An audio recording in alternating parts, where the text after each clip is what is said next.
Bidadi township ಯೋಜನೆ ವಿಚಾರವಾಗಿ ಕೇಂದ್ರ ಸಚಿವ ಹಾಗೂ ಜೆಡಿಎಸ್ ರಾಜ್ಯಾಧ್ಯಕ್ಷ ಎಚ್.ಡಿ. ಕುಮಾರಸ್ವಾಮಿ ಕಾಂಗ್ರೆಸ್ ಸರ್ಕಾರ ಮತ್ತು ಮುಖ್ಯಮಂತ್ರಿ ಡಿಕೆ ಶಿವಕುಮಾರ್ ವಿರುದ್ಧ ವಾಗ್ದಾಳಿ ನಡೆಸಿದ್ದಾರೆ.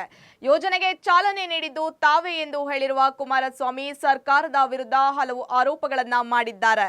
ಬೆಂಗಳೂರಿನಲ್ಲಿ ಸುದ್ದಿಗೋಷ್ಠಿ ನಡೆಸಿದ ಎಚ್.ಡಿ. ಕುಮಾರಸ್ವಾಮಿ ಬಿಡದಿ ಟೌನ್ಶಿಪ್ ಯೋಜನೆ 2006ರಲ್ಲೇ ತಮ್ಮ ನೇತೃತ್ವದಲ್ಲಿ ಆರಂಭವಾಗಿತ್ತು ಎಂದು ಹೇಳಿದರು.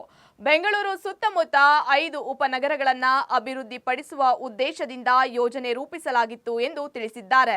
ಯೋಜನೆಗೆ ಸಂಬಂಧಿಸಿದ ಎಲ್ಲ ದಾಖಲೆಗಳು ಸಾರ್ವಜನಿಕವಾಗಿದ್ದು ತಪ್ಪು ಮಾಹಿತಿ ಹರಡಲಾಗುತ್ತಿದೆ ಎಂದು ಅವರು ಆರೋಪಿಸಿದ್ದಾರೆ. ಭೂಸ್ವಾಧೀನ ವಿಚಾರದಲ್ಲೂ ಸರ್ಕಾರವನ್ನ ಟೀಕಿಸಿದ ಕುಮಾರಸ್ವಾಮಿ ಈಗಿನ ಸರ್ಕಾರ ಹೆಚ್ಚಿನ ಪ್ರಮಾಣದಲ್ಲಿ ಭೂಮಿ ಸ್ವಾಧೀನಪಡಿಸಿಕೊಳ್ಳಲು ಮುಂದಾಗಿದೆ ಎಂದು ಹೇಳಿದ್ದಾರೆ.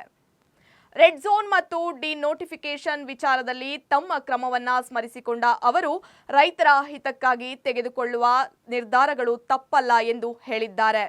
ಇದೇ ವೇಳೆ ಮುಖ್ಯಮಂತ್ರಿ ಡಿಕೆ ಶಿವಕುಮಾರ್ ಅವರ ಬಹಿರಂಗ ಚರ್ಚೆಯ ಸವಾಲನ್ನ ಸ್ವೀಕರಿಸಿದ ಕುಮಾರಸ್ವಾಮಿ ಬೈರಮಂಗಲಕ್ಕೆ ಬಂದು ಜನರ ಎದುರು ಚರ್ಚೆ ನಡೆಸೋಣ ಎಂದು ಆಹ್ವಾನ ನೀಡಿದ್ದಾರೆ. ಸರ್ಕಾರದ ಹಲವು ಯೋಜನೆಗಳು ಮತ್ತು ಆಡಳಿತದ ವಿರುದ್ಧವೂ ಕುಮಾರಸ್ವಾಮಿ ತೀವ್ರ ಆಕ್ರೋಶವನ್ನ ವ್ಯಕ್ತಪಡಿಸಿದ್ದಾರೆ.